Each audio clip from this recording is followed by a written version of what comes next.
one, fight. And that's the bottom line. And his kick is good. I need a weapon. This is over. You cannot escape. You forget 1,000 things every day. How about you make sure this is one of them? Here we go. It's time for the main event. All right, everyone, it's time for our topic of the show. We're going to predict the scores of the upcoming video games, at least the ones we know dates for, maybe the first half of the year. So here we go. Everyone, it's time for Predict the Score Hot or Flop Edition. If you don't know what this is, we're going to be talking about like some of the, I'm going to give you a title. Alejandro's going to tell me if this is going to be hot or flop, you know? Last one here. Because I like the theme. All right. So everyone, hot meaning, you know, like whether or not this is going to be popular in the zeitgeist. It could be high review score, high critical score, or it can just be like, this is going to be a dope, like, top entry into the franchise. So his interpretation of hot, his interpretation of flop. So here we go. All right, we're going to be keeping track. We're both going to give scores, everybody. The first one on our list, let's see if I can pull it up right here. All right, and this is going by GameSpot's list. So everyone bear with me right here. I'm going to share my screen so everyone can see and kind of go along with that. All right, can you see the list? Yes. Okay, cool. All right, so January, we're already into the 15th as of this recording, so we'll probably skip Hyper Light Breaker, and we'll skip Dynasty Warriors since the reviews are starting to come out. Donkey Kong, I think, already has reviews as well. Yeah.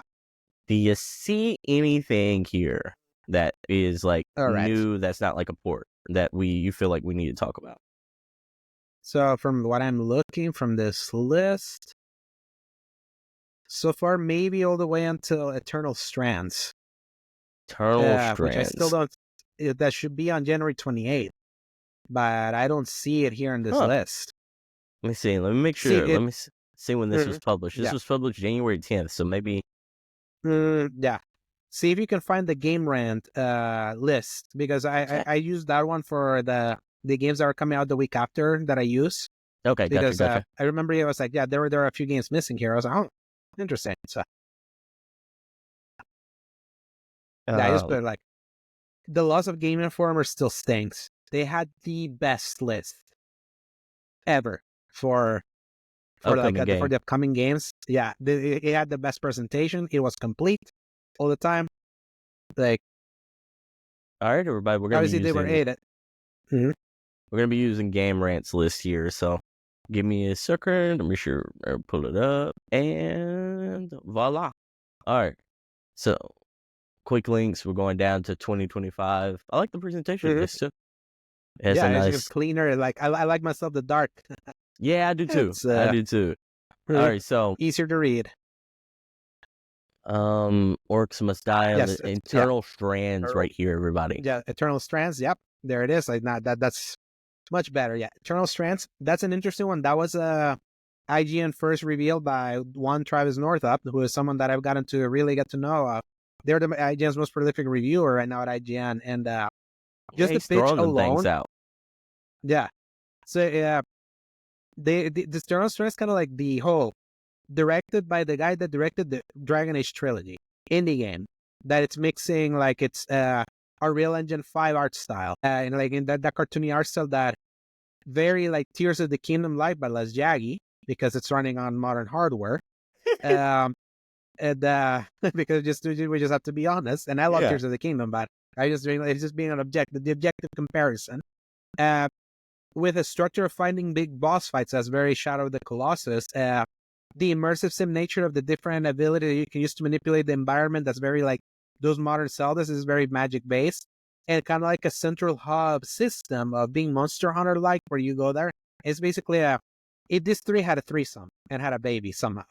So with that one, it's like it and it being a new IP, this is one that I'm like, I feel has the chance of coming at a minimum with an 81.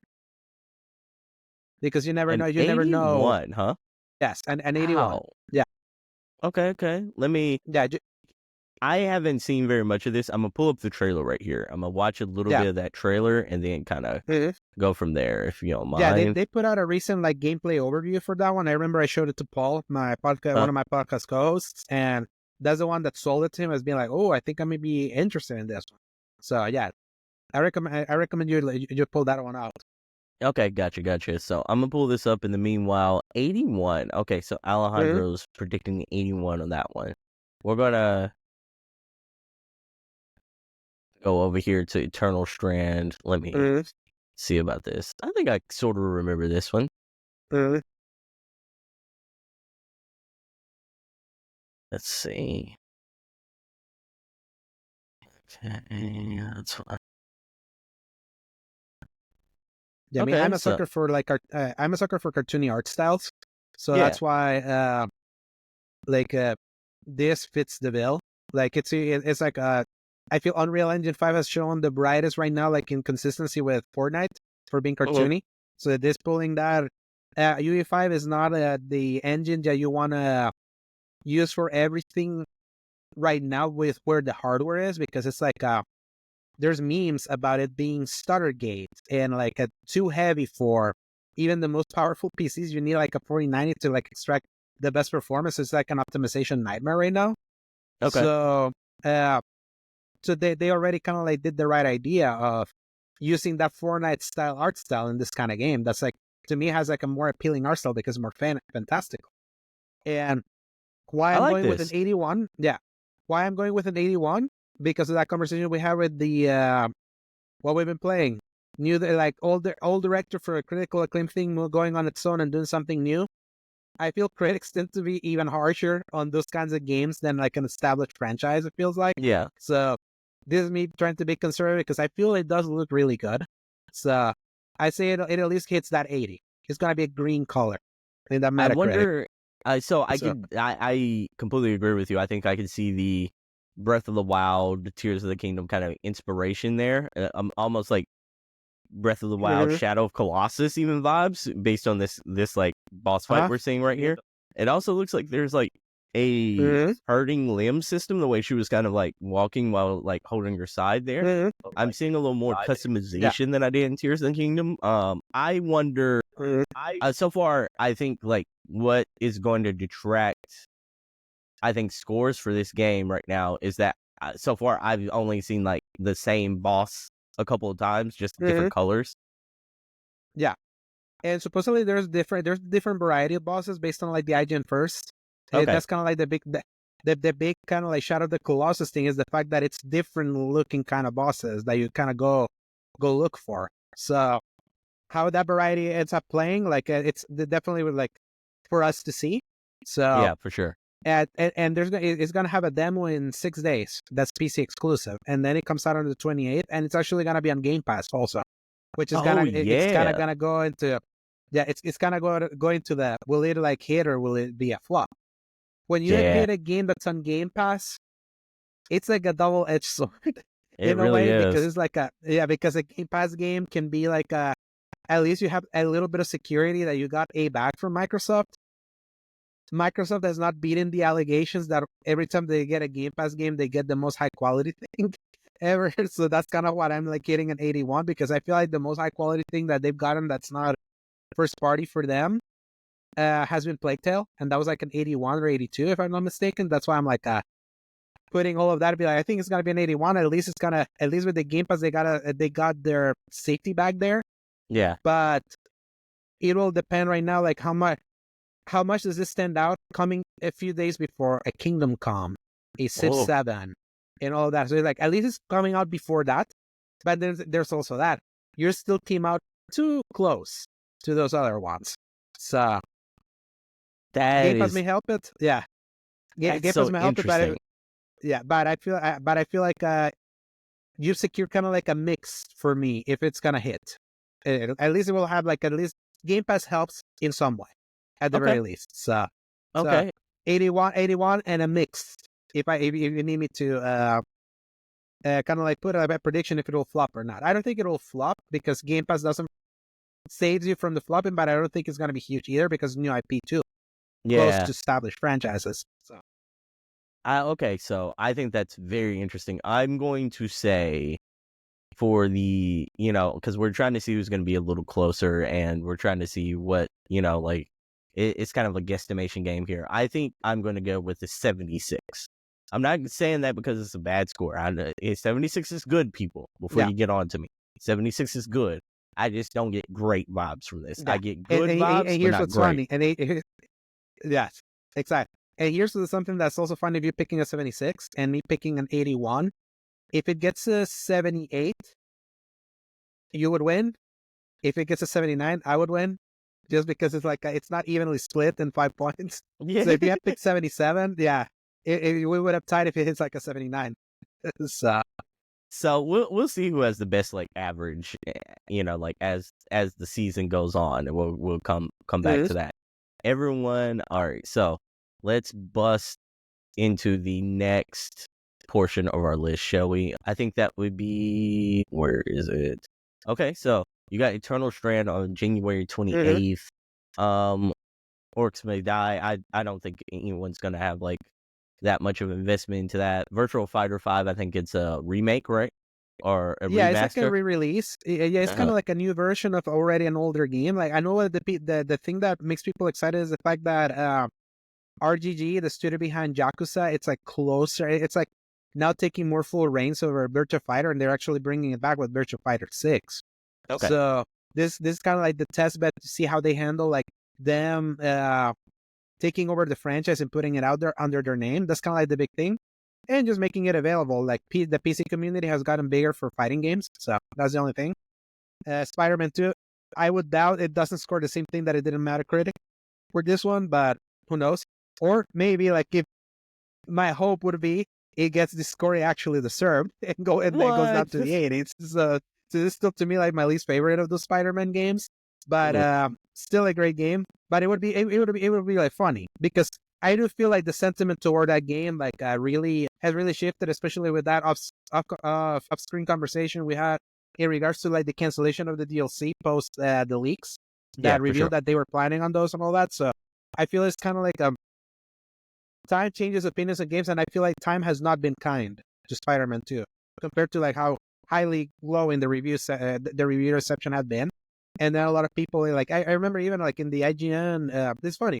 IGN ranked the Spider-Man 2 at the time, like, oh yes, it's the best Spider-Man game. Like, and then you have like the guy giving the release dates for all January who mentioned Spider-Man 2. Oh yeah, this is not my favorite of the Insomniac games, but hey, at least it's coming to PC now. So it's like I feel that's like slowly seeping in now. So we'll see. Like, I don't think it's one that would be bad, but it would be funny to see. But it's because it got a 90 on PS5, so that's why I'm like, will it still get there? Well, but for Sniper Elite, pretty resilient, good series that always scores low in the like low 80s, high 70s. I feel because this is already too many entries in a row, I think I would bet a 77 for a Sniper Elite Resistance. Because more of this, because more of the, because I would be like, it would be like more of the same, something that it just isn't spot, but it's still like more of the same. And unless they do something super revolutionary that I don't really know. I'm speaking just as an observer. I don't play these games, so I'm putting that out there. But I don't even remember when the last one came out, but it feels like I've heard about this like 4 times in the last 4 years, as far as like Sniper Elite games. I could be wrong. It just feels like they come out frequently. They do. I mean, Sniper Elite 5 was a 77 in 2022. Okay. So that's why I'm like, yeah, this score's like, now knowing this, I'm going to put it as a 75. Mark it down, because I believe on the law of diminishing returns, and I don't know like how much this is doing different. So, I think we've hit an era to where like, even though I don't agree with like the common sentiments of a lot of people like nowadays, I do feel like we've gotten super generous with reviewing games lately. Oh, like, okay. So you want to go lower? You said what, 75? 75, yeah. I think we've gotten super generous as a collective of like saying, hey, like, oh, I think people are reviewing things with almost like giving a 0.5 push almost. I think like there's certain games I'm like, okay, like you're I've been marking guilty this of as that. great, but I've been guilty of that. Like, if you were asked me to really what I should have scored Star Wars Outlaws, it should have been a 7.5 at most. I gave it an 8 yeah, because of that 0.5. I love Star Wars, and it gave me the Star Wars experience. So I know I know where kind of that goes. And then when you wash out and you get some distance, you kind of start thinking, no, I did was that probably really should have great scored though? that. Yeah, exactly. So, and how I said it, because my argument was, I don't think it's a great game, but it was a great time. That was that was kind of like how I did. But look, it was like a 78, 77. So it's like me giving it an 8 wasn't too far off, because it's like I'm still within that range of where that go, but I saw where the lowers came. But I get that sentiment. Because if that happened to me, and me as a reviewer, I can imagine that happened to others too. I would say Sniper Elite Resistance. I'm gonna give it a 77. Like 77? Okay. You're 77. gonna go a little higher than me. Yeah. Yeah, because I think everyone's being generous in our society today. If I'm being honest, I feel like reviewers are. I'm not saying games aren't deserving. Maybe games have gotten better. Maybe that's the case. But it feels like we're getting a lot higher review scores nowadays than we did back in the day. Yeah. I will say, I feel that games that you would consider 7s are all over the 80 range. That I feel that skews skews the perception. So yeah, 75 for me for Sniper Elite Resistance. Okay. So let's go to the next game on our list. I think that's really it for January. We're gonna go straight into February. I think the first one in February is going to be a big one. Comes out on February 4th. You want to guess what game this is? Yeah, I already know. Kingdom Come Deliverance 2. Yeah. What's your thought process while I'm pulling up some footage here?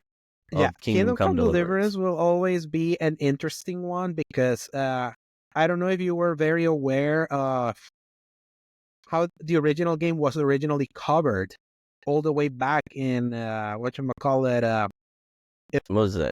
Back in 2018. Yeah, so like, for example, IGN reviewed it and gave it an 8. But this game also got the Kotaku Waypoint Polygon, kind of like a social justice target for them doing a realistic RPG in 16th century Bohemia, where there were no black people, despite the fact that it's 16th century Bohemia. It was a game that they tried to smear that way, because they were like, the developer was very clear, being like, we're making a realistic game. We're like representing a specific square mile of Bohemia. Yeah, that was like this, and we're gonna do it like that. We're not gonna change history just because you want. So it was like, he was very combative against those very pro-social, kind of like journalists that most of them have washed out at this point. And though it did review like in a 76, I feel a lot of people. This is the one where I tell you, kind of like the Death Stranding conundrum, that time has been kind to how people think about it, like compared to how it originally reviewed. And I feel also the dearth of a Western RPG of this style. I feel like more people are going to be more in tune to this one. It's feeling like now the winds have blown a different way socially at this point. And them giving this game very early. This is one of the earliest that I've ever seen them give journalists like access to a game nowadays, almost like 4 to 5 weeks. They got confidence, because I was like, some people already played 30 hours of this game. Exactly, and the previews were very positive.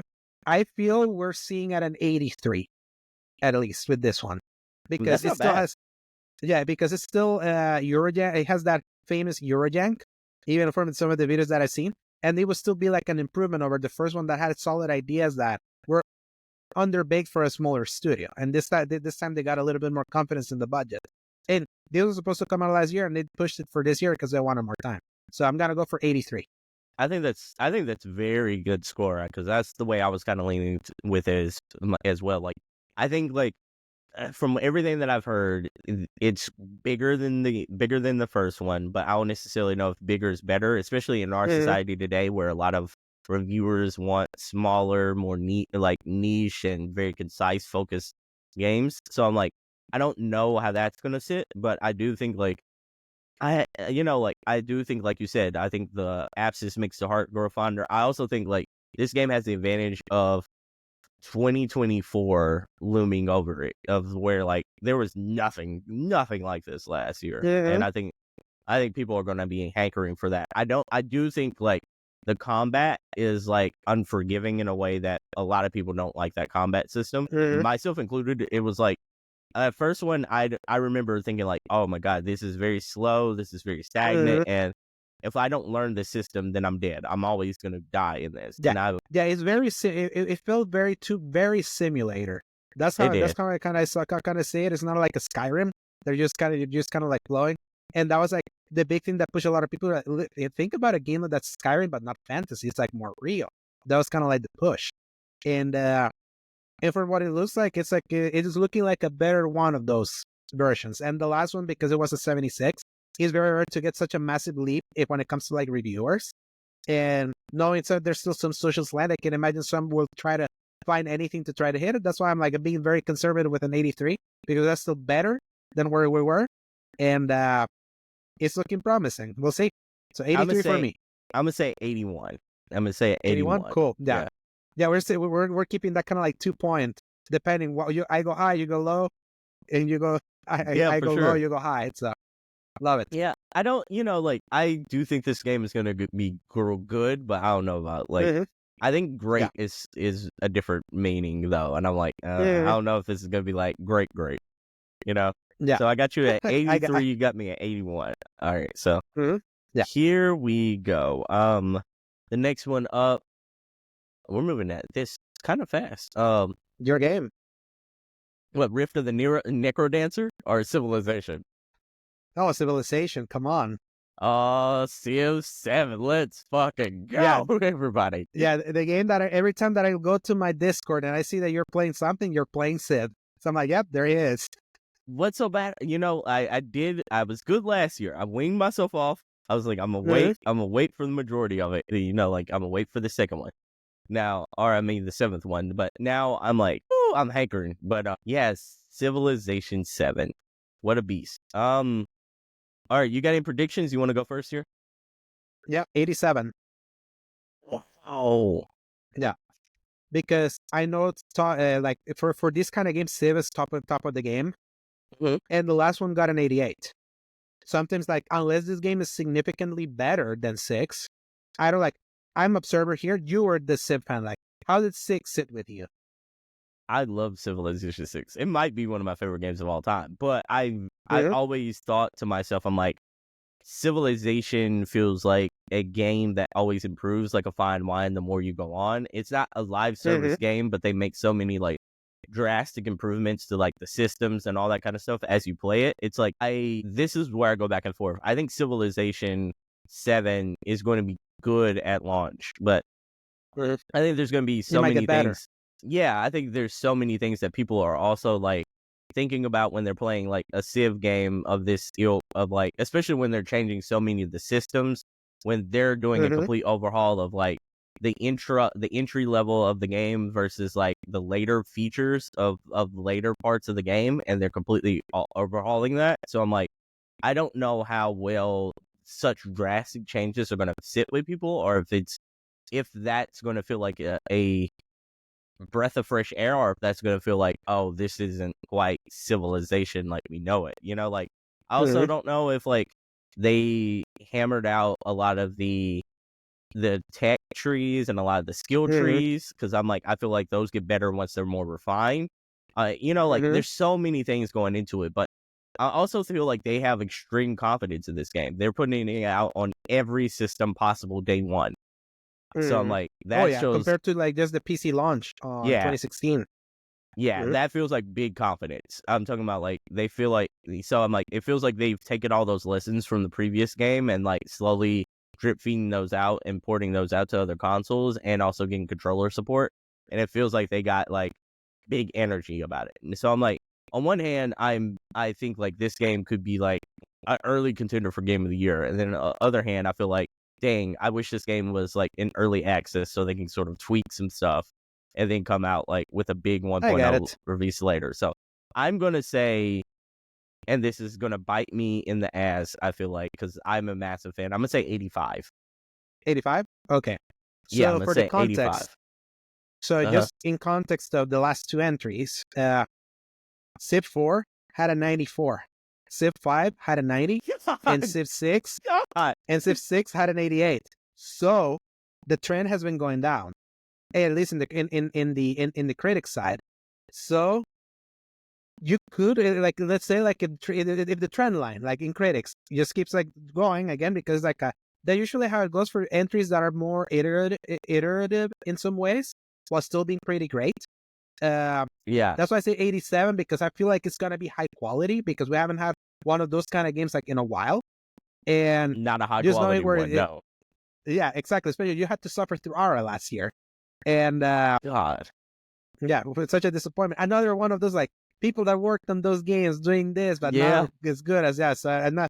Add another one to the list there, but yeah, that's why I say 87. You 85, like maybe it hits an 86 because it went 90, Yeah, 88, maybe. 86. So we'll see where it goes. But when it comes to like, if will it hit, I think it will hit. Civ is huge. Civ is absolutely huge. They waited enough time. It's been 9 years since the launch of 6. They take their sweet time with this game. They really do.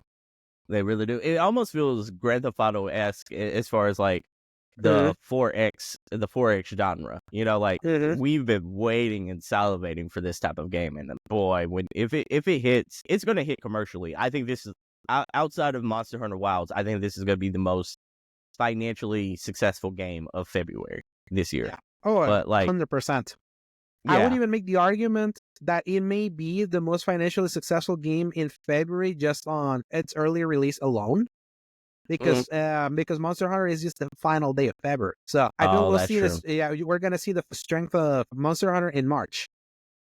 Because that's where it's going to make the majority of its sales. It also could happen that it just launches so meteorically that it's then Monster Hunter. Because Monster Hunter could do that with I believe it can do it with one day. Like I think so too. I do too, because I think that actually is going to have pre-orders, like legitimately strong. And even like pre-orders. last year, and if you look at February from last year, like Helldivers 2 won that month, launching on February 6th. Number 2 was Final Fantasy VII Rebirth that launched at the last day of February. Yeah. So it still comes with both. So I could kind of see that scenario repeating, and Monster Hunter is way bigger. So yeah, for but sure. yeah, I'm really excited to see a Civ back in the market. Really pumped to see how the critics circles go. Or if we're both wrong and it actually goes higher in the critics side. So I might not touch another game in February. I'm not shitting you. I might not touch another game. Yes, unless one is being given for free, like Avowed, which is the next one. Yeah, so Avowed. Alejandro, you want to go first on this one? Yeah. So obviously Avowed, the next RPG from Obsidian. This one in particular very notable for being at that Xbox showcase from 2020 when the consoles were about to come out. And they're like, we're going to do a game in the Pillars of Eternity universe that we own. And now technically Microsoft owns because they bought us. And we're doing it at a different perspective, more of an RPG style that is going to look like Skyrim. This game, the thing that I feel is going to be very appealing for many people is them mentioning how tight it's going to be compared to like what we know as like the big RPGs. And it's very funny that Josh Sawyer, who's part of Obsidian, made specific mention that if you ask a modern gamer, they don't need a game being bigger than Skyrim or Witcher. They would rather just have like a game be of that size and of that quality. And that's kind of like the pervading fact, and the fact that Obsidian knows how to do shorter, tighter RPGs, I feel it's gonna hit with that.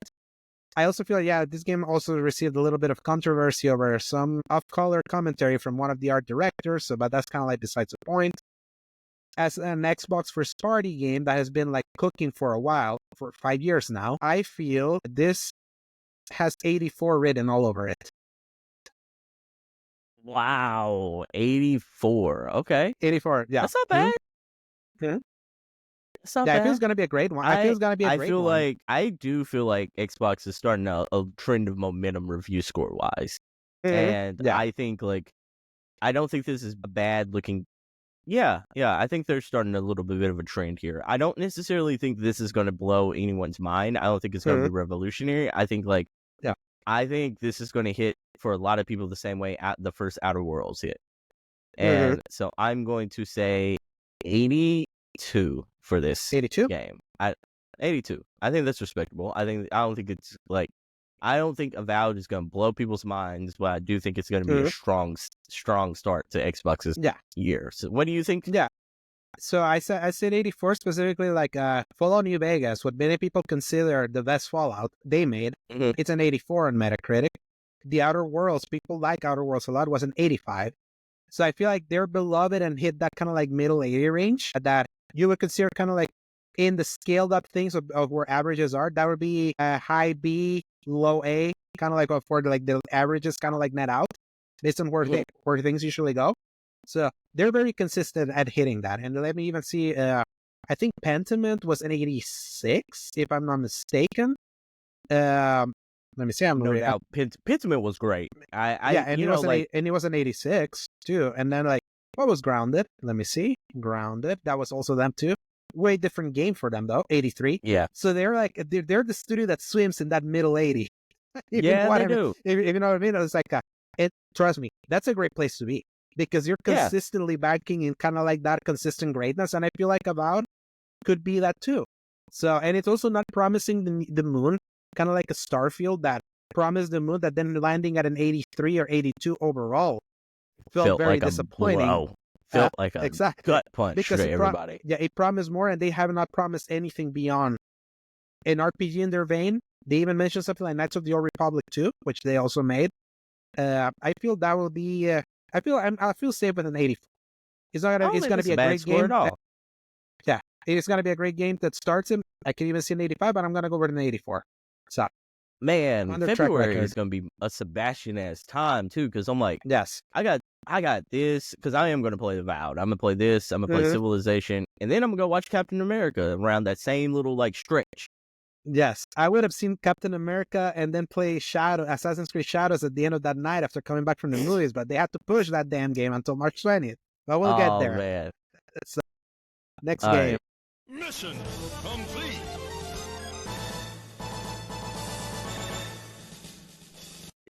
So next game, I think the next big one is going to be Like a Dragon Pirate Yakuza in Hawaii.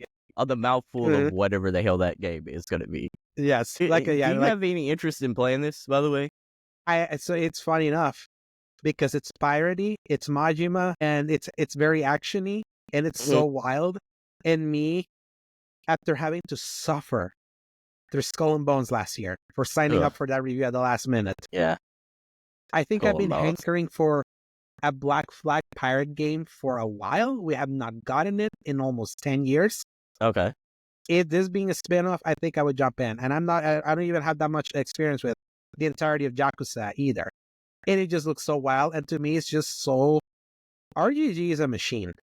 Yeah, they just pump these games out. They pump this games out like nobody's business. But because they're modest successes, they can find success with not having to sell gajillions to justify themselves. They're the kings of assets reusing. I bet you can see a lot of infinite wealth reusing in a lot of this game.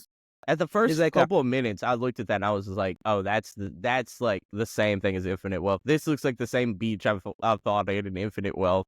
I'm like, exactly. Before he showed up naked, I remember. Yes, this looks like some things that I've seen in the first Yakuza Like a Dragon game. Like this looks like a street that I've already seen. That looks like a cat I've already pet. Yeah, I feel like what I do like about the example that RGG sets is we'll talk about ROIs, especially right now when budgets are being overly bloated. Kind of their philosophy is, why not make the most out of assets that take forever to build and extract as much as you can?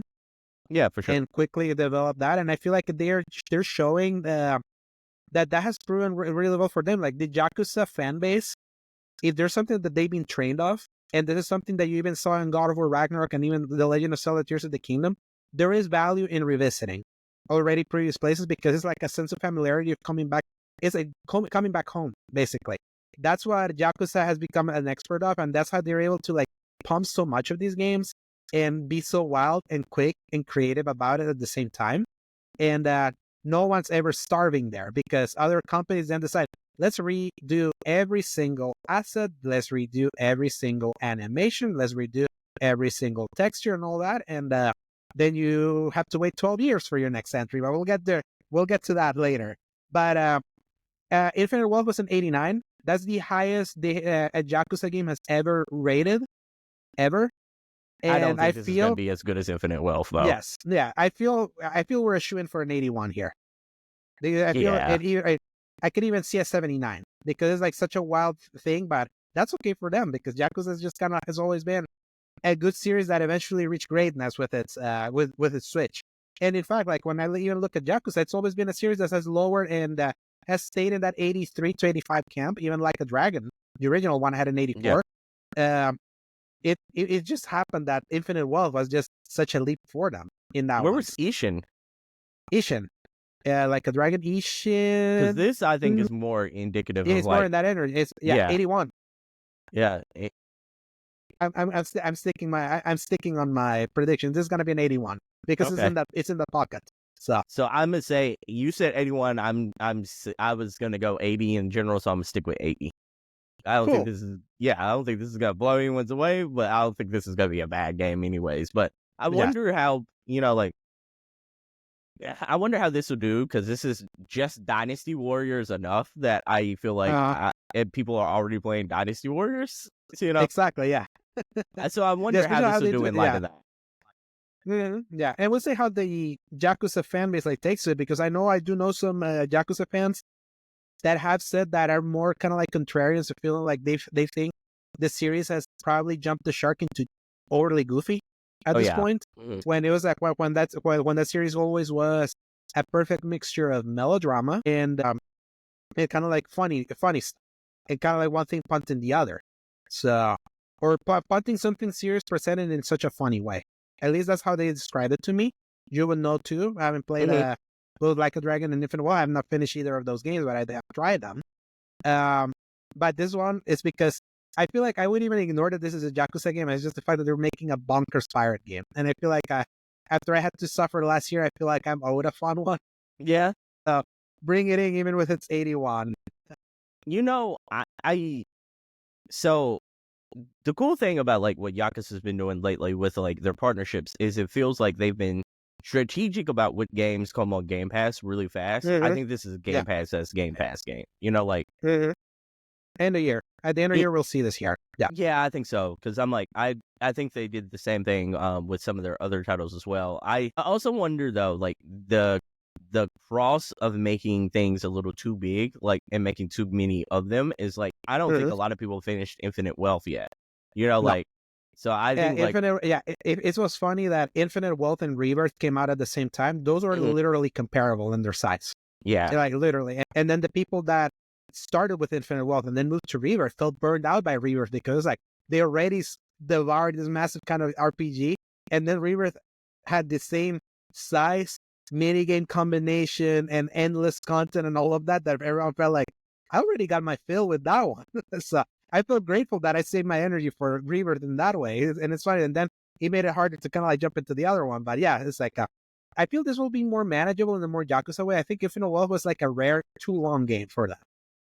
I wonder if this is not going to sell as well as other Yakuza games, or at least not like as high as Infinite Wealth and Like a Dragon, because like oversaturation, because like everyone's not finished with some of the other games yet.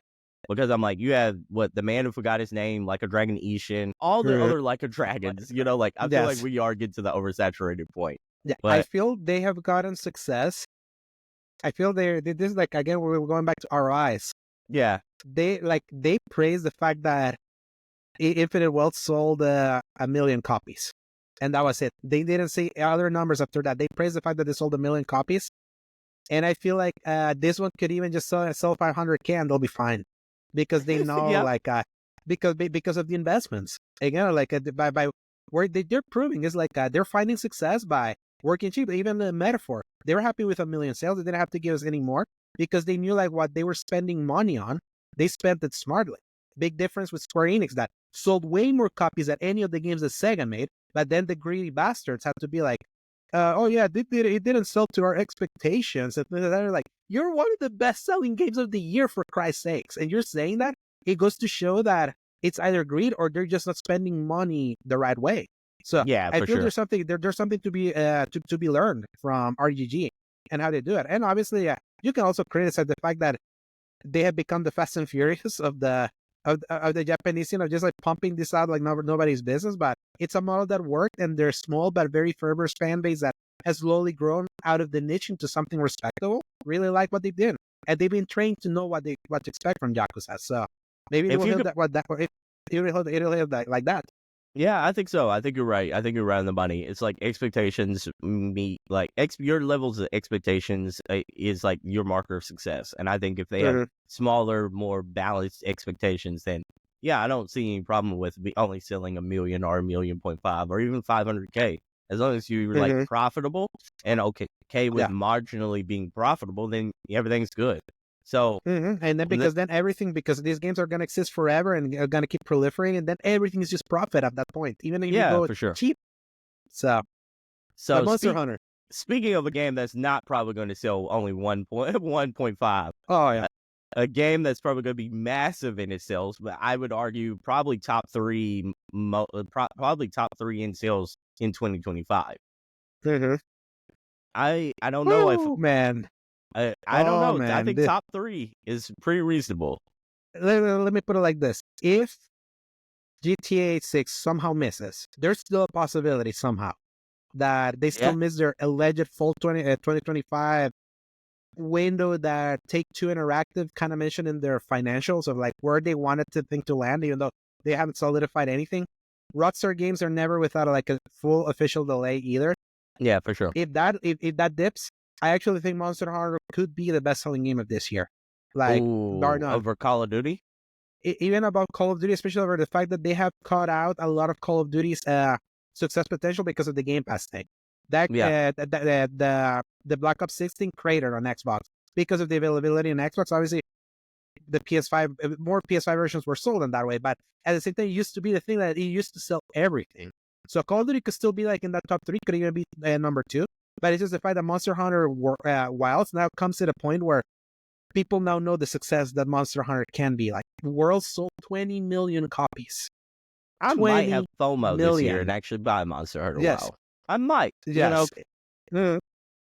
I didn't. Feels like because you love you always talk about event games. Yeah, I do. You use the word spectacle. I like referring that to the actual spectacle within the games, but it's kind of like I like those event, like big ticket item, big event, the big like how do you call it, the big fights in the UFC, like the two most anticipated. I would call that like the big ticket item. I feel Monster Hunter Wilds has earned that in a way, and this comes and it comes at the time of we're still in the Capcom glory days. Capcom has been like at the top of their game, the most consistently highly reviewed publisher that. Even with my relative disappointment with Dragon's Dogma 2, a game that even with an 86 last year, over time a lot of people soured on it. Yeah, not bad, like in critics. Sentiment soured as time went on because if you remember, like with the Capcom praise, everyone thought Dragon's Dogma 2 was going to be like the game of early 2024, and it didn't hit that way. But they've been doing so good in everything else that, sometimes you can like afford a little misstep, relatively speaking, because the thing still sold, like for a Dragon's Dogma, they still sold a lot. One of the best-selling games of that year for a game that was so niche back in 2012. But Monster Hunter is far from the niche. Like Worlds showed that the fervor of the handheld Monster Hunters could be replicated and even grows exponentially.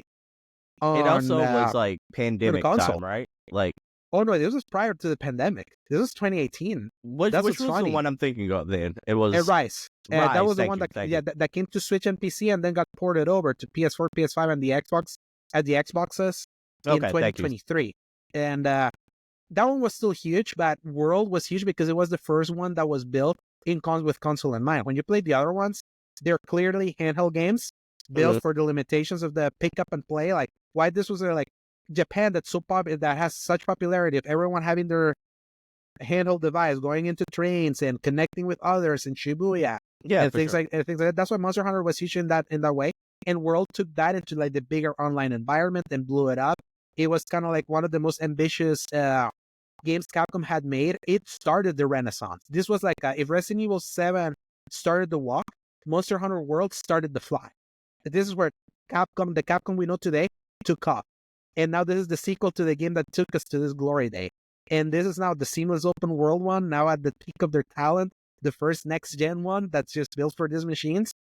This is the big one. Now this is the big game for the first 3 months of this year. This is gonna be like I think you're gonna see an Elden Ring level of social media engagement of this game. People are gonna show you that there's gonna be a zeitgeist that is gonna be very infectious, and I can't wait to be able to do that. And what I love about these games, how they're like both social games and games that you can play by yourself, like and get in there. So Worlds was a 90. I'm gonna go with a 92 for this one. I think this is gonna be the high. I think this is gonna be the highest rated game of early in the year, unless they legendarily fumble it, which I doubt it. But I'm gonna go for the 92 for them. Capcom is the one that can score 92s and 93s like nobody's business. Look at Resident Evil 4 and Street Fighter 6 in recent times. So wow, he's swinging for the fences, everybody. 92. Okay, let me get that down real quick. I think everything you said, I copy, and I holistically agree with you there. I also wonder, you know, like, go for it. I also think this game is going to be like one of the things that's going to be advantageous to this game is the hype. The hype is going to make people, not just people, but reviewers think fondly of this game. I don't think that, you know, like, I do think there's going to be some critical thoughts on Monster Hunter Rise, but I think like the systems that they implemented in Rise that I heard glowing things about, the things that they took from World and really innovated on and made special, I think is going to all come into play here. So I'm going to give this a 90. I think I'm being a little conservative there, but like I do think this is this is going to be and like what's funny is that you're being conservative and you're scoring it the exact same way World scored. Oh, really? Yeah. World scored a 90 back in 2018. It was one of That's it was funny. if you remember, it was like Worlds was in the 6 Game of the Year nominees next to Red Dead, Spider-Man, God of War, Celeste, Assassin's Creed Odyssey, and Worlds. It's like Worlds was that kind of game. Worlds was a Game of the Year contender. So that was like murderous row, though. There was a lot of special games that year. Yeah, 2018 still one of my favorite personal, like for my tilt, like God of War 2018, Spider-Man 2018, Red Dead, Celeste. Yeah, that was my Shadow year of the Colossus remake. Oh yeah, 2018 was like when my tilt was closer to that kind of game. Before now, we're like in Famish now. That in Famish you move on to things that feed you. It was like that was the sweet spot where we were still kind of getting all of that and thinking this was the future. And look where we are now. But yeah, Monster Hunter is like gonna be big, and I wonder what the calendar will look like close vicinity, post February, because I only know of 2 games for later in March. I don't know what's like closer there. So, what's in your list there? Okay, so like let's go down to it. Can you hear me well, by the way? Yes, I can hear you. Okay, cool. I do think there's a lot of games in March, but not like I think on this for the sake of time we'll keep it to the bigger titles, at least like semi-bigger titles there. So and not like ports. So I'm gonna X out like a Xenoblade Chronicles X. Yeah, that was the other one that I knew. So you can X out that one. So yeah, so I think with that being X'd out, I think I'm going to lean first with. I'm probably going to say, Split Fiction, Dragonkin the Banish. I would say Split Fiction would be worth talking because remember, It Takes Two, Game of the Year 2021. That's the next game. Oh yeah, that's what Split. Yeah. I was like, I've heard that name before, but it doesn't strike me for some reason. But okay, let's do that one. I think like to balance March out. What's funny is that I wouldn't have considered it. Like, if we were doing this same episode back in 2021 and we were looking at the releases and March was when It Takes Two came out, I think I would have skipped it too because it didn't have kind of like that weight. And also, it was coming after A Way Out, a game that was good, not great, from him. And It Takes Two just blew everyone away with its thing. And it feels like Split Fiction has kind of like that higher level of creativity and energy that they're taking what they learned from It Takes Two and just mashing together something bigger and potentially better. It Takes Two Metacritic was, just for us to have reference, an 88. The typical like that's what I would consider A tier because that's where you get all of your 9s and 10s and then kind of like brought down by a few 8s. But with Split Fiction, I feel I'm gonna go with the same score, 88. I think there's going to be a sophomore, or I'd say sophomore slump, even though this is like the 4th game, 3rd or 4th for Haze Yeah, Light? it'll be their 4th one. Yeah, it'll be the 4th one because they did Brothers, then they did A Way Out. Brothers was good, yeah. Yeah, and Brothers was really good. the sophomore slump was for sure a way out. And this one, and then It Takes Two was third time's the charm. I also feel like that it also won because 2021 was, for all intents and purposes, a wonky, dry year in comparison to others. So it helped it there. But now this comes kind of like with that energy, because like I would think Joseph Ferris knows, hey, the last game we did was a Game of the Year winner. So we may have to like really step it up, because that when you get that fire lit under you, like you want to do it. And I do feel like it shows more ambition than even It Takes Two, because it shows like kind of like a developer like with big confidence. Game's a little bit more expensive than It Takes Two was, so it definitely feels like they're going a little higher with what they're attempting. But I feel they could hit the same energy. 88 would be where I go with that 88, one. wow. I feel people do love him. They do love their games now. So I'm going to go 88 for this one. I'm going to go with 86. I think there's going to be a 86? little bit of a slump. Mm-hmm. Yeah, I do think like it looks great. I think like the gameplay and presentation is going to take a step up. I do wonder if all the systems, because I feel like there's going to be a lot of wonky, like different types of things that they're trying. I feel like a lot of those aren't going to necessarily hit as hard, because like they're a little all over the place versus having a cohesive vision. Like I think like It Takes Two had a little more tightness in that like confinement there, and this one kind of expanding out on those. So I do think they're going to take a little bit of a dive there. But it's either they swing to the fences and their ambition kind of like is rewarded, or it hits kind of like, okay, you went a little too ambitious and you lost a little bit of like what made you. I could see both arguments play out.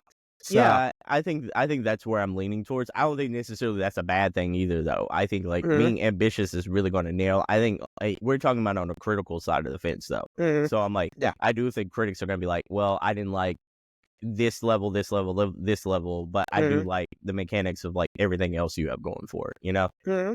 I can totally see that. And I can even see it even going the other way, because I see a big Astrobot energy in a lot of like the level design here.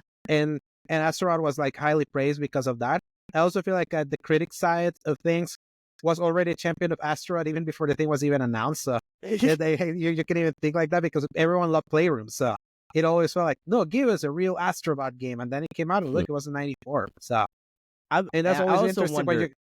Go ahead. I was about to say, I also wonder if the story is going to hit, because like I think like there's something there in that family dynamic that really like resonated with a lot of people. I don't necessarily know about this one. Yeah, and I know the story of It Takes Two is always like cited as the weakest aspect. Yeah, the thing that people really love was more kind of like the gameplay aspect of having the partner. That's the thing that hit more than the actual story being told. Maybe he's gotten better at the story, and that could be the thing that keeps it scoring the same way. We'll have to see how it executes, but I feel it can hit around those energies. I think it hit those energies, and I also feel this not having a hype cycle like in the slightest. This was announced in December, now out in March. But I feel that helps a lot, because like you're not raising too much expectations beyond that. I feel that's also a big help, because way too long raise expectations, that's gonna come bite you in the ass. So yeah, for sure. 88 for me. 88 for me for this one. Okay. I like that. What was the other game that you saw there earlier? And also, it's funny that we're doing this and we're recording while we're recording. Rumor said tomorrow is where the Switch 2 is going to be officially revealed. And then... You think it's going to show up? Like Split Fiction is going to show up in the trailer for it? No, not only that. It's just more like this kind of like kind of like the uncertainties of what we know is coming or not. Supposedly, on the leaks is the reveal that's just going to reveal the hardware is tomorrow. Oh. Games are going to be revealed in February, and the thing apparently has a leak date of March 6, 2025. When does this game come out?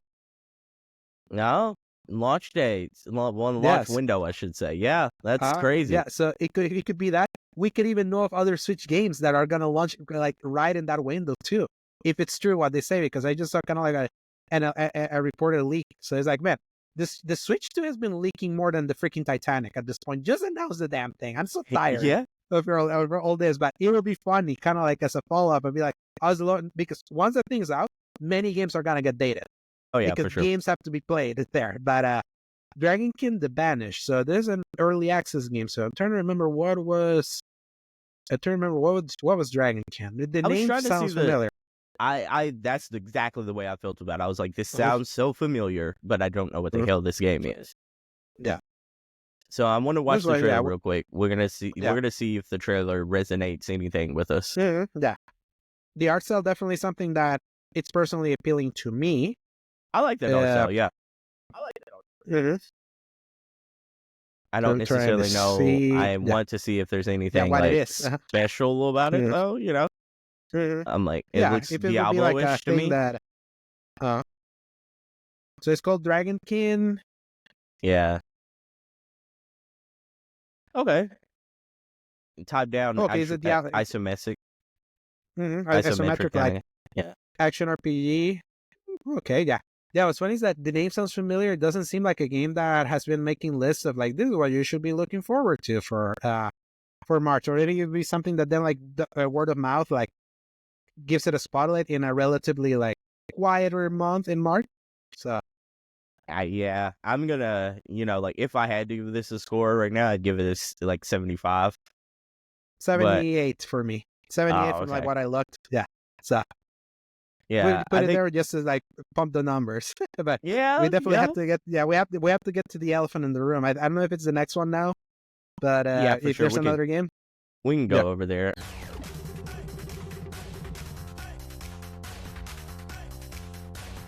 I think the elephant in the room being Assassin's Creed Shadows, of course, is what you're hitting at there.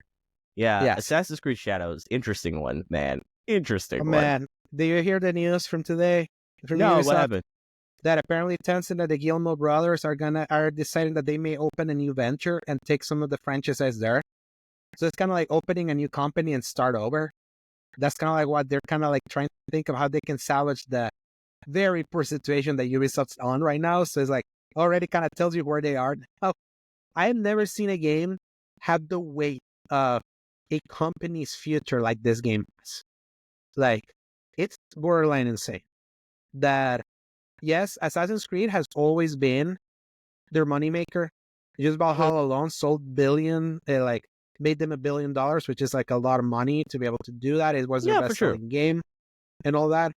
Unfortunately, what we're seeing with Ubisoft is a company that had their place in the market completely set, but they didn't understand the place in the market that they were on based on their content output, on their based on their bloatedness as an entity where there's like 20,000 people working there and not Stupidly having the right huge. expectation. They're stupidly huge for a company that's not even valued as high as even. Mm-mm. And to the point that then a Star Wars game last year, not selling a gajillion units or only cracking 1 million copies sold after a month. Obviously, not a good sign for the Star Wars brand if that's the only thing that you can move. But then at the same time, I feel like the diminishing returns in their quality, how they eventually like here's the sign. You make the joke that they swim in sevens. They were not the they were not the swim in sevens company, like at all. They had a gradual, like what happened was the game they did, the kind of game that they did, that they were the pioneers of. They inspired this kind of game. They just kept doing the same. And what happens? They're doing the same, downslides you all the way to a swimming in sevens because it's like you're doing the same goddamn thing over and over again. And the ways that you're innovating are too small for them to like make a dent critically. Because what people are seeing is another game in the very memed, oh, it's a Ubisoft game. And what's funny is that formula is still being used by others. And what's funny is that formula can be found in praise in other games. Like the Spider-Man games use their formula. They're highly praised. Final Fantasy VII Rebirth last year was a Ubisoft game in its open world, like checkboxy nature. That the big difference that game had was that instead of just being a checklist, it synergized the entire game with meaning and purpose. So it shows you that those kinds of games are still like worth being doing by Ubisoft. Yeah, they're prevalent. They still have their place. They can still be good with meaning and purpose. And Ubisoft lost a lot of meaning and purpose of just doing that kind of game, just as checklist, and then making their entire portfolio be that. What happens when your entire portfolio can be like put into a square peg hole? That's where you are right now. And now with Assassin's Creed, I had to, me as a longtime fan, that has been playing since 2007. That this series, this franchise went from being the most next gen thing possible. No one can ever deny like the impact of looking at that original Assassin's Creed had. That it was one of those first games that you were like, you couldn't do this kind of game on PS2. You couldn't do this kind of game on Xbox. Climb everywhere, big crowd density that you're interacting in social stealth and things like that. Not a perfect game. It was very flawed, but it was like, oh, it has ambition. Ubisoft has not had ambition for a while. And the thing with them finally doing Shadows, they have to face the reality that they came to this Assassin's Creed way too late. The Ghost of Tsushima, I don't love that game like many people do, but I understand why that game. I still like it. I like it, and I want to give it another shot because maybe I wasn't in the right headspace when I played it. But kind of how I saw it was just like, oh yeah, it's like this is the Assassin's Creed game we never got. That's kind of how I saw it. That's why to me it felt less special than other like Sony first party. Like, but I'm gonna leave that conversation for much later for the other game. But I get what you mean. But yeah, kind of like they beat them to the punch. And then samurai stuff has been prevalent everywhere now. Then now you get to Assassin's Creed Shadows, and it's like, okay, you're finally getting there. There's something about the way they do their open worlds with their design and all that still hits well for a lot of people. Because I even remember when Ghost of Tsushima was like still big, a lot of people were like, yeah, it's good, but this is doing the old school Assassin's Creed stuff. They're not doing the RPG stuff yet. And I feel that Ubisoft still gets a leg up on where they took that formula forward. And this felt more like a piece in the people that loved the previous formula. There were kind of talks of doing that, but they have not innovated since then. From what I've seen in all the gameplay, they've been showing a lot. They've been showing a lot of this game because they're desperate for this game to hit. Yeah, for sure. This will be the first time that they're going to reemphasize stealth in a way that they have not since probably Unity in 2014, which was the first time in the franchise that they added a crouch button. And this time, like, they're bringing Splinter Cell energy of like go in the shadows, like manipulate the environment, like it's more dynamic game and things like that. So I feel like they're attempting new stuff with this one. It just now comes at a point where it's like, are people just finally tired of them? Are they tired of their shtick? Are they tired of them? And I feel like that's gonna be very interesting how that is received, because now, like, when we see, like, for example, Assassin's Creed, and also Assassin's Creed has been very weird when it comes to like the critical class. Like, the critics embrace the RPGs. Fans, they do. Yeah, the fans were like, no, that's not what we want. That's not what we felt. That's not the series that we fell in love with. That then when Mirage hit, the same critics were like, this is not the RPG, it's 76. And then the fans were like, this is what we want. Sell. And it sold a lot. So it's like, so you kind of see that kind of like divide there. There's also a divide in fans, though, right? Because there are like hardcore fans like yourself, love you want the classic style back, with modern innovation with it. But then like RPG fans, like I feel like aren't as vocal, but they're still like, I feel like there's a lot of people who love those Assassin's Creed RPG games. They're just not they're not vocal, Exactly. And I feel like what helped those RPGs is like a lot of people waved away the fact that the title was named Assassin's Creed, and the fact that they made great RPGs. That's kind of where I came through. Like, when I didn't think of them as Assassin's Creed games, like the kind of RPGs that they made, really great. I love Odyssey. Like as an RPG, without having to think about the fact that as an Assassin's Creed game is a bastardization of what I like. But it did what it did as a game so well that it's like, but you know what? The game they made, despite the fact that it used the title, I don't mind it because it's still pretty great. But then at the same time, like holistically, when you ask me, rank me your favorite Assassin's Creed, Odyssey is never like top in my list. Despite me acknowledging that it doesn't feel like an Assassin's Creed game. I get what you mean. Veilguard was the same way for me. Exactly. So it's kind of like that. I feel like that Veilguard energy that you suffer is how I felt with Assassin's Creed, with like, especially when they reached Odyssey. Then Valhalla was like them still in RPG land, trying to bring back a little bit of the Assassin's Creed nature, where they finally brought, to me, like, what makes Assassin's Creed, ironically, is one-hit kills with a hidden blade. That was not in it, like it's stupid as it sounds, but that was the thing. Like, who the guy socially sneaking around, stabs the guy quickly with like the hand slink around, is like, that's how you always knew that was the identity, how they like show themselves. And they did try to be too many things at once because they follow the market. And what's interesting is that Shadows is supposed to be the RPG, like the next entry in the RPG nature, but they got inspired by Mirage, like the positivity of one-hit kills again.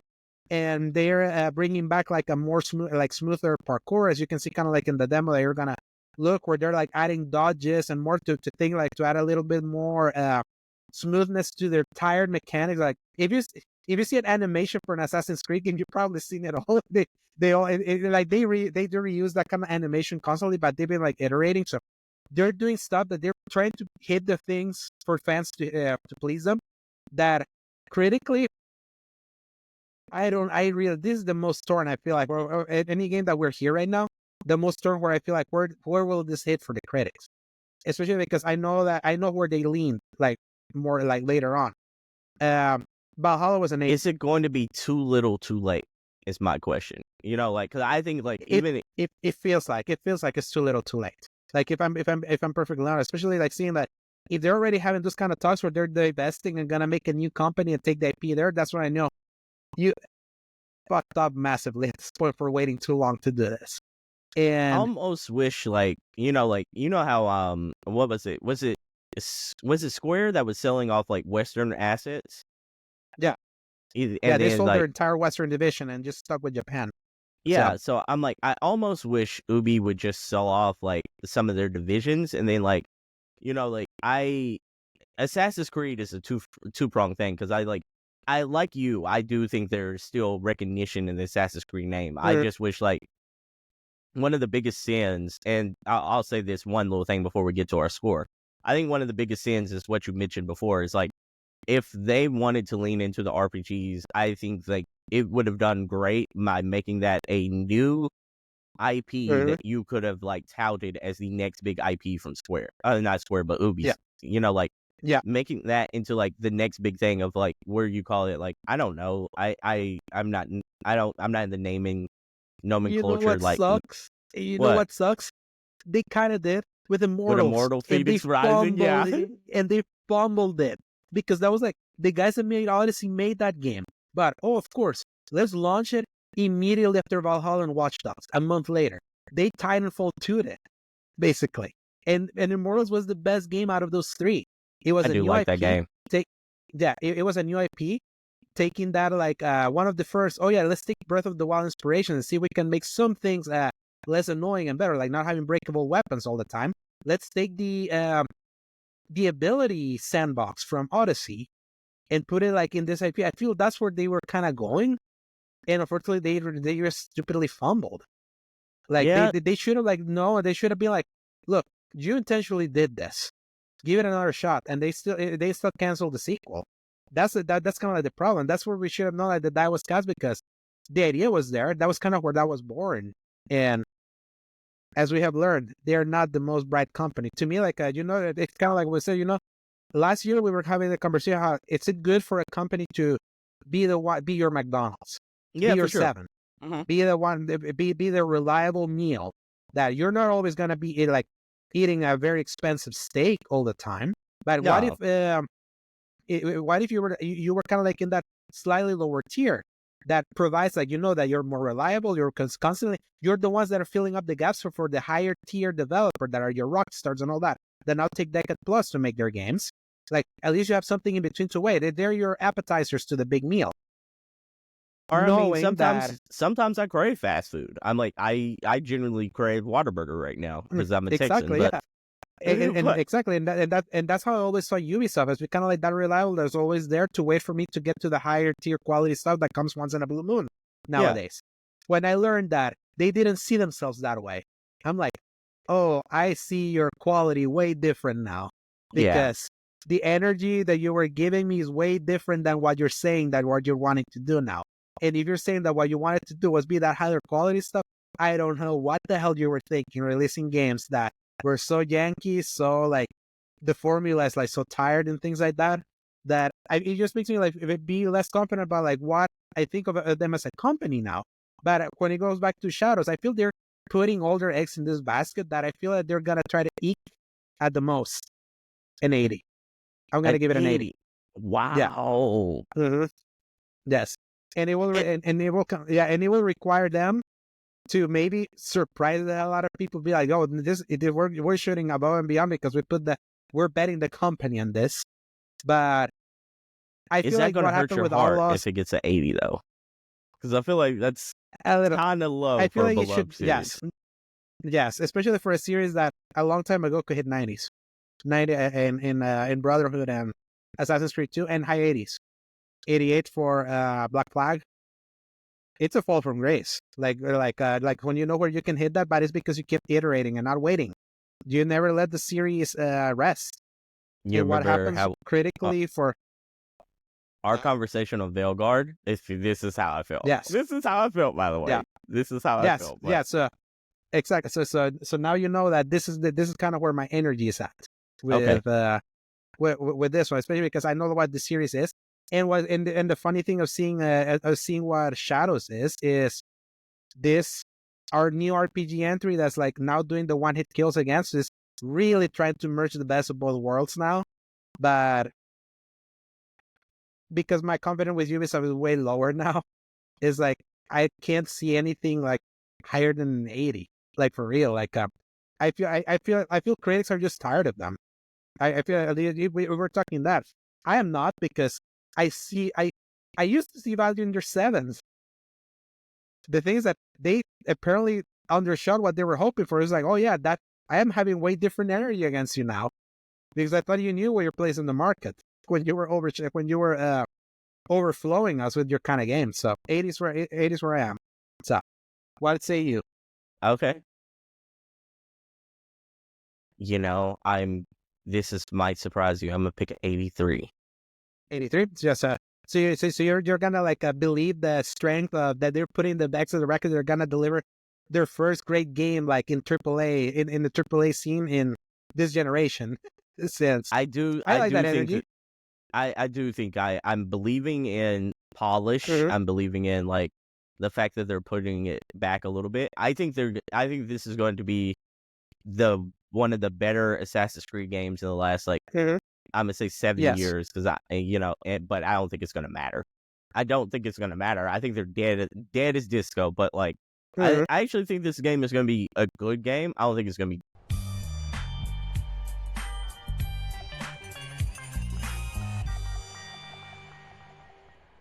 Mhm.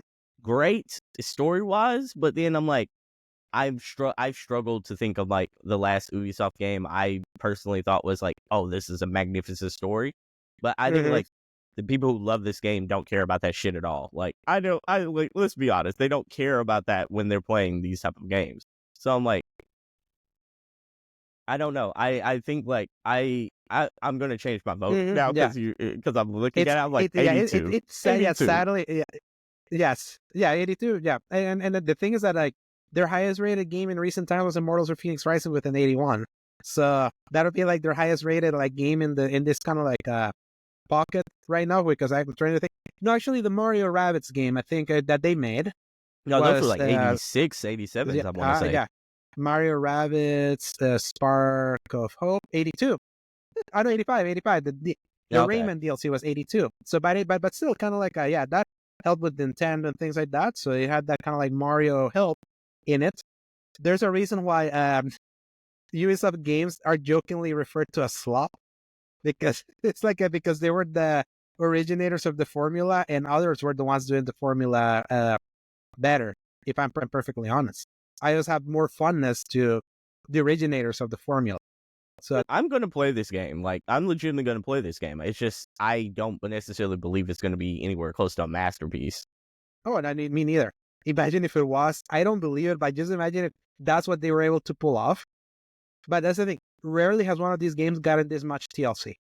Yeah, it's going to Ubisoft be, is that. Yeah, it's going to be so sad if this was actually a great, great game. And then, like, the the die was last two cast. great games, yeah, are the ones that killed them off. This and Prince of Persia.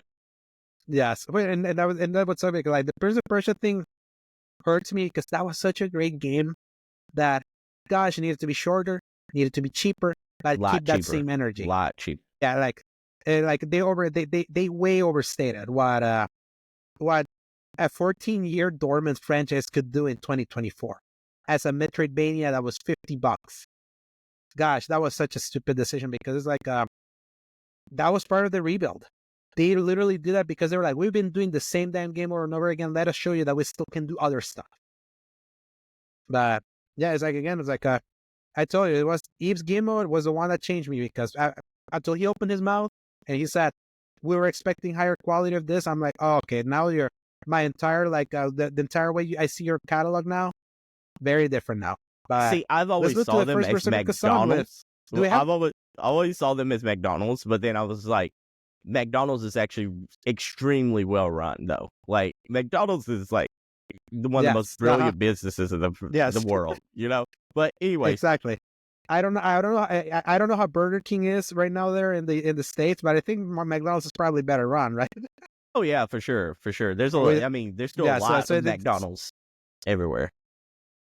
Yeah, but to me, it's unfortunate. Like, it was like a frog in boiling water. Ubisoft went from highly respectable, like, trendsetter in the open world to the McDonald's for not changing. So, yeah, and that's kind of what happens. It's like you're at the top one time, and if you don't change, you fall. But then the first Berserker Kazan, yeah, a Souls-like that has been star in the boys in the boys row. I think a demo's coming out soon, if I'm not mistaken. Yeah, I'm gonna go ahead and lead us off here. I think this is an immaculately cool looking game with a nice concept.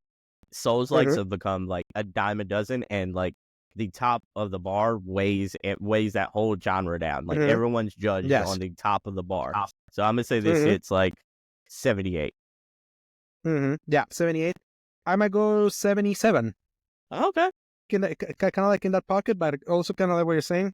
Now we know what the top rated thing is, which is whatchamacallit, Elden Ring. And it'd always be rated at that. And then we kind of saw what the inspirators kind of like were scored, which was like 81, which was like a Stellar Blade and a Wukong. And as you are getting into soul slop territory at the same time, because everyone's trying to do their own game, and I need to see the energy of like what makes you different other than your visual looks. The visuals of this one are cool. Mechanically, I have not seen anything that stands out for this one, so 77 for me. Okay, I got you. All right, I am going to. All right, let's go with one that is neither one of us are going to play, but I think it's going to be one of the highly most talked about games of this year. I don't necessarily think it's going to be like the biggest seller of this year, but I think it's going to be one of the most highly this might hit zeitgeist a little different, you know, and it's Enzio. Have you heard of this one? Enzio. Sounds familiar. Okay, I'm pulling up the trailer. You'll be able to see what it is now. But so bear with me for a second. But yeah, I don't think this is going to be you and I's cup of tea. But I don't think it was made to be you and I's cup of tea, anyways. Yeah. No. Sometimes they are. You never know. Yeah, I would almost bet good money that you and I are going to play this game like that, though. Okay, you're just already looking at it. Yeah, this is not for me. Yeah, I was about to say. Almost I'm like, bet good money about this.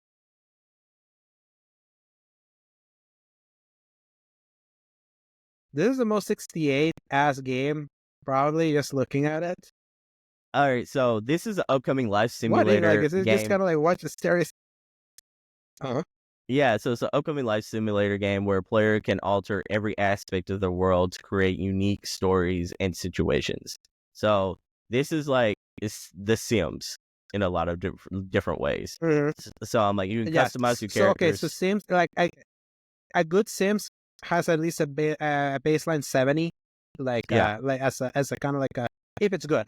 So yeah, you can customize your characters and build houses using Enzio's easy to use tools to live their lives in dreams and experiences the different emotions of life created by its deep and detailed simulation. So I think this is going to hit hard, and the reason why I brought this up in our list is because the Sims ain't been doing shit for years. They've been slowly giving out DLCs and iterations that, but we're still stuck in Sims 4, right? I feel The Yeah, Sims they're 4 is like the last thing they did, and they just keep updating it. They made it its own live service. and yeah, Proto they live did, and they service. said they're not doing another one. Like they have no plans of doing a next iteration. A next installment. And I think like this being as Unreal Engine looking as it is going to appeal to a lot of people. Yes, right. And now that I'm seeing kind of like the animation quality and all that, I feel it will hit for that crew. Like Yeah. I'm not that simulation person, but holy crap, does this look great? Like in animation and like in the visual quality. Now that I'm out of kind of like that camera, like found footage camera thing that was at the beginning of the trailer we're watching, I might go 75 for this one. I'm like, because I don't. oh, I'm gonna go. You might go 88. higher. Not 88. Yeah. I'm going 88? to go 83. Oh, shoot. Okay, let me see. How long ago did The Sims 4 came out, and what was its Metacritic score? Just to kind of. Is it 75 It was a 70. or? Okay, yeah. I said 70. Holy crap! And The Sims 4 was a 70. Yeah. Back in 2014. But to be fair, it's been growing because they made a live service. They've just been like filling it up. But it's kind of like how we were talking literally yesterday about how we have to really call out the fact that Saints Row fumbled the bag so bad. It's kind of like you leave a gap in the market because the other guys just decided to keep the same damn game updated over and over and over again. In the ideal market, everyone eventually gets tired of the same damn game over and over again. And a new competitor is like what provides that kind of like, oh, finally something new in this genre. So maybe they does that, but no, it was a 78. Might go lower. I'm gonna go 69. Oh, 69. For like Sims 4, yeah. Just knowing if that's where critics are with this kind of like simulator stuff. So 69 for Inswy. Okay, gotcha. All right, so I'm skipping ahead quite a bit to a game called Fatal Fury: City of the Wolves. Is this a new game or is this a remake? Gosh, I think it's a new one, but let me double check. Fatal Fury. Because I want to say, I know there's been a lot of these, but okay, it's the first new entry in the Fatal Fury series in 26 years. Yes, and it's a fighting game, and usually SNK that like the SNK scene. What was the let me see, King of Fighters. What was the last one? 26 for years. the King? God dang. Yeah. So King of Fighters 15 came out. Return to Remember. Oh yeah, just a recent King of Fighters. That was King of Fighters 15. Because usually that tells the tale. I feel like that's where we are. I feel like that's older now. Yeah, and King of Fighters 15 came out literally this past February. Oh yeah, and a newer version came out recently. So that was the 79. Okay. So they usually hover between the 75 and 80 range. Mm-hmm. So, and for Fatal Fury, if it's the first one in like a while, nostalgia can tend to prop up for the people, especially if they put people to review one of these as like, oh, look what they do now. So I could see like I'm gonna be safe with a 77, just basically because King of Fighters has been like wild for a while. So 77. And what's the date for that one supposedly? Like where are we in the dates? That's April. April. Okay. That's April. You're gonna say 77? Yeah, 77 for this one. Okay, I'm gonna go 78 as well. So I'm gonna be conservative on that one as well. Is there anything else in April? Because I feel like we're finally reaching the point where we're like, one Xbox developer direct away from a solid release date. Yeah, for filling out the calendar for this early year, and then the state of play, and also whatever Nintendo does. So yeah, we're still in that chokehold. This is a rare year where I feel like going into 2023 and 2024, we had more of an idea what the early parts of the year were.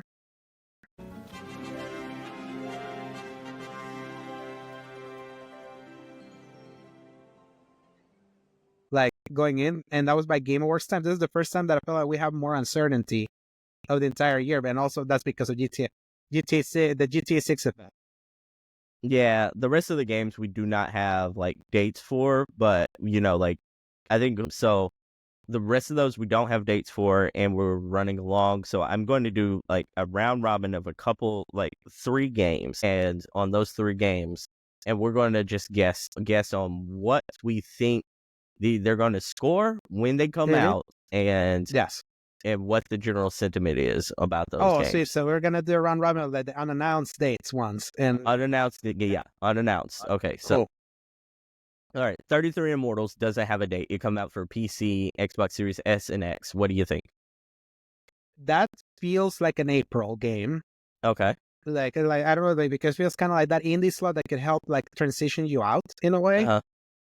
And I feel especially because Xbox is supposedly slated to have such a stacked year already, especially where we'll know They say in that a week. every year though.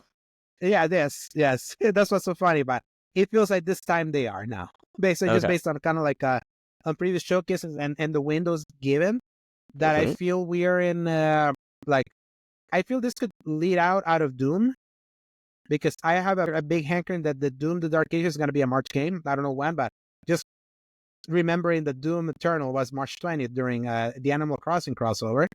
And I know they're going to date South of Midnight, so I'm going to say that's going to be a April game, because I feel like South of Midnight could be a May game. So Okay. I like that. All right, so and what I'll score, I'll give it an 82. oh, okay. I like that. Based on kind of what I've seen. All right, so you're gonna say April and an 82. Mm-hmm. I think that's fair. I'm going to say 33 Immortals gets a 81, and I'm going to say it comes out in June. June? Okay. I think it's so far different than everything else coming out in the market. I don't think they care about, release dates for that. Mm-hmm. Yeah. Okay. Next So- game. All right, so next game. I'm going to go with Arc 2. Do you think it comes out this year? It should have been out already. Like- Yeah. Let me see. Ark Survive. I don't remember what was the name. Yeah, Ark Survival Ascended was the first one. And this one has been Diesel with it. And gosh, it's been 2015 was when Ark came. That's wild. And Ark 2 has still been 2017, sorry. Was when it last came out. It's been a while. It's been 8 years. It feels like it could be there. I'm gonna say yes, and it seems like a dump it in July game. Dumping in July game. Okay. Because kind of like a survival game that you can kind of like lose time on. So I'm gonna go with dump it in July, and I'm gonna go with a 65 Oh. in a Metacritic. Yeah. Ah, you stole it. I was gonna go with like 60s on that one as well. Yeah. And you know what's funny? Because I'm just looking at the Metacritic. So it had a 70 on PC, 69 on PS4 and Xbox One, and a 29 on Switch. God, that sucks. 29. That's so funny. So what day do you like month did you put that July. on? July. July. I'm putting it as a dump it in July kind of game. Like not important, but it could do well with the people that just want to kill time in that month. I would say September. September. Cool. Yeah, I would say September. To be fair, the other one was in August. So okay, right in the middle. Mm-hmm. Right in the middle. Did not even know that. I was just throwing out a random date that I felt like we'd be right there. Borderlands 4. Borderlands 4. That definitely comes out this year because they said that they want to get it out and Mafia in the next fiscal year. That also includes GTA. Knowing 2K, they would want to get this out before GTA. And depending on when GTA lands in the fall, GTA has started, like the last time a GTA game came out was September 17, 2013. I remember that day vividly. I went to midnight launch. And before that, GTA 4 was April 2008. Because the last Rockstar game came out in October. That was Red Dead 2. So we have 3 points. GTA 6 is not going to come out in February. They won't do that, especially because their fiscal year ends. They wouldn't release it right at the beginning of their fiscal year. Okay. So I'm going to say they're going to go 2 for 2. And they're going to drop GTA 6 in October. So that means Borderlands will be a September game. Kind of like Borderlands 3. Okay. I'm going to say August. And I'm going to say the review score gets a whopping 75. I said you're going to go for a 75? I'm going to say it's smack dab in mid. Yeah, I'm going to say a 78 for that one. Gotcha. Yeah, especially because Borderlands 3 had a 78 on PS4 and 81 on PC. So it's like already the trend's going down for for a franchise that, even seemingly from what we're seeing, besides the visual look, it's still gonna be the same unless they show us something different. So I always go by I love diminishing returns. And Tiny Tina's Wonderlands, I think, was in the 80s also. Let me see. Tiny Tina's I think that was Wonderlands. the straw that broke like the fan base's back. I think Yes. Tiny Tina was like, oh, I think we've had enough of this flavor. Yeah, actually, yeah, that was 78. So unless Borderlands 4 is better, it's gonna be 78 too. Okay. Yeah, All so you're right. 75 and 78. Okay. Let me see if there's another one. Marvel 1943, Rise of Hydra. Gosh, I'm trying to see, like, they said that it's out this year. Like, they That's what they're confirmed that. saying. Like, yeah, that's what they're saying. That'll be Amy Hennig's first game in 14 years. Okay. Think about that. I'm thinking. I wonder if you think this is going to come out this year. I'm going to say it doesn't, and I don't know if it ever comes out. Yes. I feel it will definitely finally come out, especially because they're like pushing it very hard for the Unreal Engine 5 mocap tech.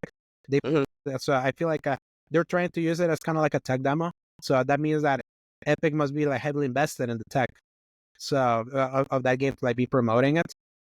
If it does come out, I feel it's gonna be a Midnight Sun situation. Gonna come out in December 2024. Wow. Okay. So you say The 2025. Yeah. You say December. I'm saying Yes. 2026, and then Yeah. So or if Scores. it comes out and Mhm. scores, I'm going to go with Amy Hennig. She hasn't put out anything. I don't know if she knows what what modern games feel like anymore. I'm going to go 78. You're gonna go with the 78. So we're flipping it. I'm going 75. Oh, wow. For Labor Borderlands, and also because of that thing that her last game scored a 92, but she wasn't the sole developer of that game, and a 92 from 2011 doesn't translate to a 92 in 2025 because time changes opinions of games.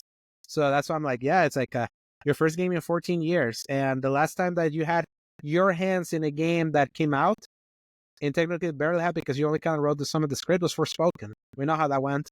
So, God. All right. Dying like the Beast. Yeah, Nine Like the Beast. What was that one? Dying Like the Beast. What was it? Dying Light the Beast. Sorry. Okay. Dying Light, I think, was in the Dying Light 2 was a 70s game. Dying Light I'm 2, going to go 72. You're going to go for like a 72? I'm going to go with one of the lowest scorers. Yes. I'm going to go with a 70. Wow. Oh, you think it barely hits the C's. Yes. I might go with the 70 as it's kind of like a spin-off and things like that. Like, it's not Dying Light 3. So that gives me lower score energy. And Dying Light 2 was 76. Where do you think it comes out? I'm going to say July. I'm going to say October. They might want to, because usually Dying Light historically likes hitting January, February. They like getting out first. They miss that. So might as well hit the spooky season. You might get something out of that. So put me in October with a 70. All right, Metal Gear Solid Delta, Snake Eater. I feel that's gonna be a June game because they said that their game was gonna be so close to release last year, even all the way to the end. Okay. I'm gonna go with June. Okay. Because Metal Gear has released in June before, and Metal Gear Solid 4. Okay. Metal Gear Solid 5 was September. And I'm gonna go based on my gut check of the fact that the Silent Hill 2 remake reviewed significantly higher than I had ever thought it would. Mm-hmm. And I feel like the Metal Gear Solid remake always looked better from like the jump compared to the Silent Hill 2 remake that just kept improving on look. When you first looked at that, you're like, this thing has no chance. This might be 70s, like a 7s game. Yeah. I'm gonna go with an 87 for Metal Gear Solid Delta, specifically because Metal Gear Solid, those classic games are very well beloved critically, and like what they did for the medium, especially Metal Gear Solid 3. Like that's a special game from 2004. So I'm gonna go 87. I think people are famished for a game like this. There hasn't been a game that felt like Metal Gear Solid, like classic Metal Gear Solid, or even Phantom Pain in a very long time. And I think that is going to boost the hunger. I'm going 90. You're gonna go for the 90? Yeah, I believe it. Like 90. I can see that. Especially because like if I said like let me just double check with Silent Hill 2 real quick. Silent Hill 2. I feel like Silent Hill 2 was 88, kind of. Yeah, 80, Metacritic. Very high 80s. I want to Yeah, say. I think it was an 86 because it started with an 86, 87 okay. and it got up in the 86. So if the Metal Gear, if Metal Gear 3 that I always thought is better already looked better just from like what they were showing, unless like you see reviewers be whatchamacallit, very pro Kojima, we're not gonna support this or we're gonna try to find anything to dock this for. You look That's right. what you look what you look from Metal Gear is like it's levels above what Silent Hill even looked like. So in my heart of hearts, a 90 would be like good for my heart because it would be like showing a respect to a incredible. When we talk about stealth games, Sebastion, like the diversity of stealth that this game provides is like it's way beyond just AI and just being able to prone, like the way that you manipulate the environment, how you can blend with environment with like the camouflage system and you killing animals and using it as bait and all of that. Is like that game was so advanced for its time that I want to see a lot if that can translate with a more modern control scheme.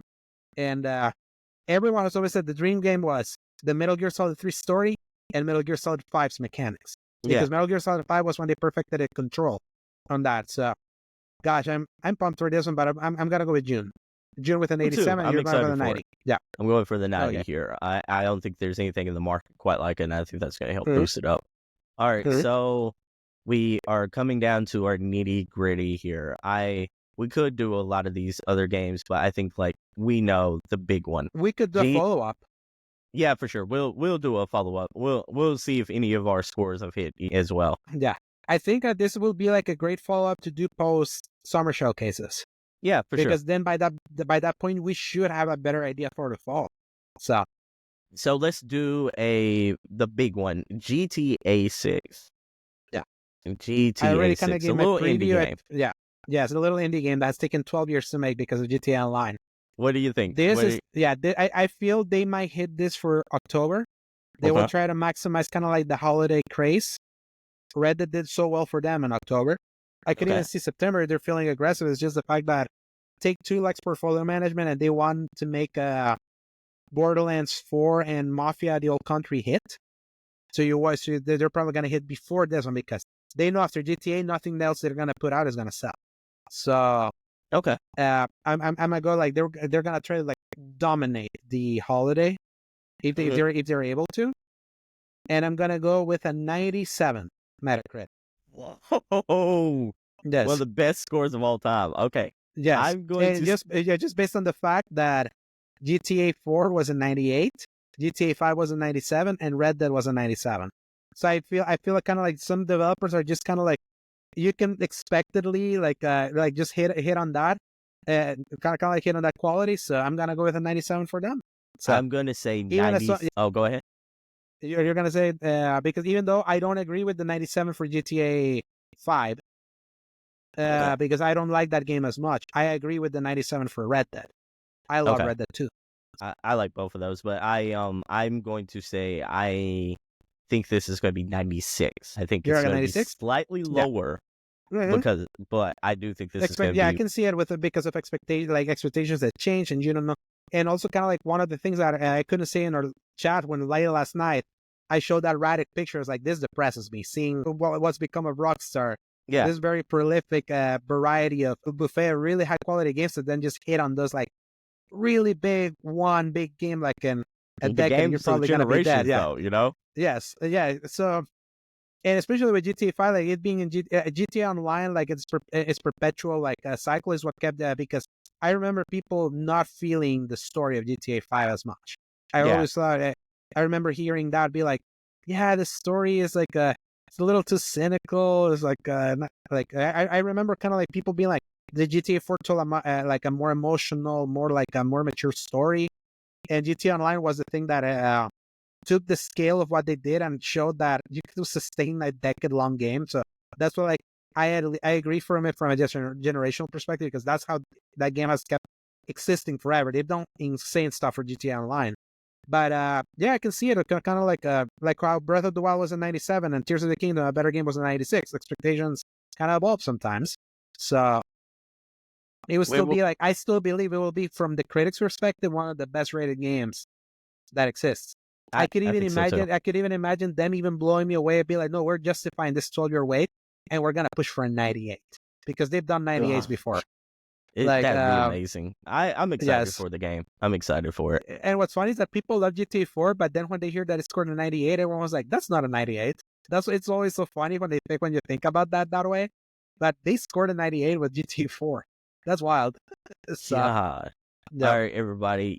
That has been our early predictions for way too early predictions, but predictions for every game that It's we early know. January. This is where you start making the predictions, even though Yeah. by tomorrow they can be they can all go kaput. All of it could be invalid by tomorrow, but everybody, this has been our video game predictions of the games that currently have dates.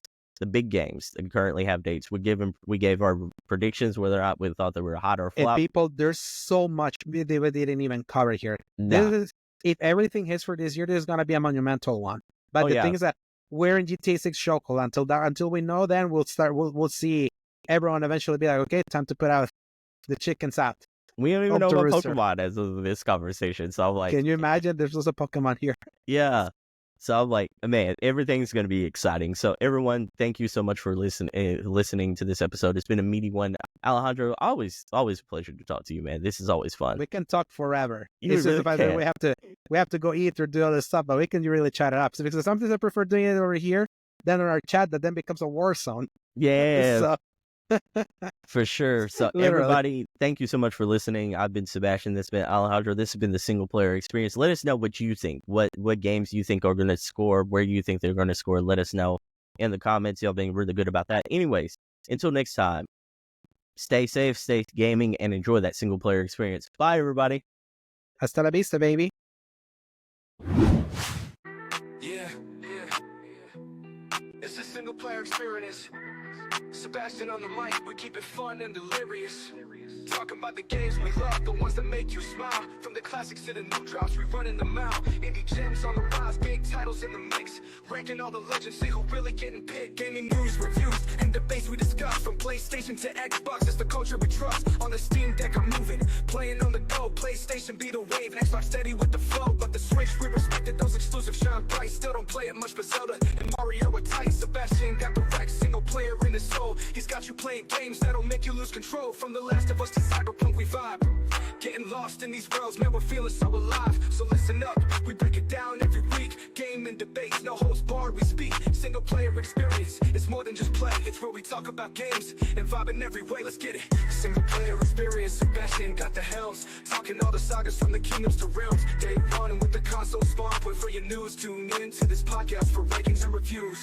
Hey, it's a single player experience, we on that grind. Sebastion on the mic, got that game on his mind. Racing on that GTA 4 so we never fall behind. On that Red Dead Redemption, we outlaws by design. We got that EA mindset, y'all, it's in the game. On that GTA hard, swinging lane to lane. All W's all day on Hall of Fame. NBA 2K, just one more turn. Civilization got me playing all day. When guys like Luffy, I'm a warrior in the sea. The Last of Us, Ellie and Joel, pulling my heartstrings. Got that persona mentality, all is not what it seems. Playing Kojima games, wondering what does this even mean. Single player experience, Sebastion got the helms. Talking all the sagas from the kingdoms to realms. Day one with the console spawn point for your news. Tune in to this podcast for rankings and reviews. Gotta throw a cradle swinging that axe. On that Balatro hard, always bet on the blast. Halo on the Xbox, Master Chief, we making the attack. With that retro gaming vibe, always running it back. Batman in the shadows, we fight for the night. From Night City, Cyberpunk to college football highlights. We got the Steam Deck rolling, always ready to play. From Hades to Yakuza, we out here all day. I'm on the PlayStation 5, got the power in my hands. Xbox Series X, that's where the future stands. Nintendo Switch, what's wrong with you fans? Steam Deck rolling everywhere in demand. Single player experience, Sebastion got the helms. Talking all the sagas from the kingdoms to realms. Day one with the console spawn point for your news. Tune in to this podcast for rankings and reviews. Let's get it.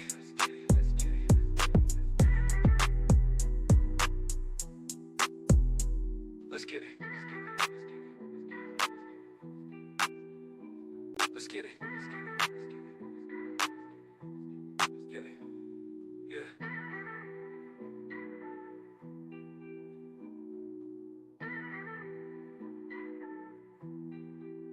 Let's get it.